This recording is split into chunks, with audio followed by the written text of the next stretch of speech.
এখন আমরা আছি মদনপুর স্ট্যান্ডে। এই স্ট্যান্ডে সিএনজি আর অটোর জন্য অন্ততপক্ষে এই পাশটা প্রচুর একটা হিজিবিজি অবস্থা হয়ে থাকে। এখানে সিএনজি স্ট্যান্ড এই পাশে হচ্ছে অটো স্ট্যান্ড, বাট এটা যাতায়াতেরও রাস্তা। তারা স্ট্যান্ড বানিয়ে নিছে, কিন্তু এটা কন্ট্রোলিং করা উচিত। তারা এখানে যেভাবে চলাচল করে, জাম এই জায়গাটা সব সময় থাকে, এই জায়গাটা ফ্রি থাকেই না বলতে গেলে।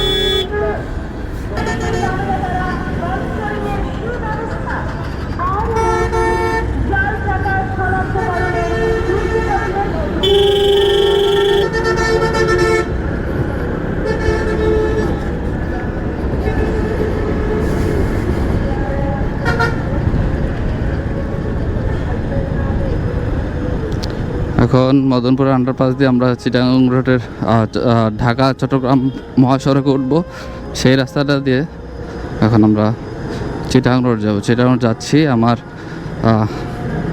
একটা ফোন আছে, মোবাইল, সেটা বাসায় বাচ্চারা একটু মাঝে মাঝে কার্টুন দেখে, ওইটার ডিসপ্লেটা একটু সমস্যা দেখা দিছে।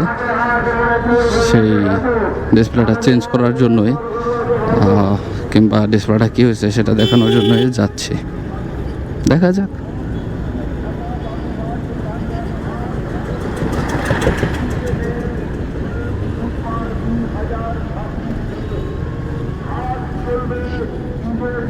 সকাল পর্যন্ত পবিত্র ঈদুল আজহা 2025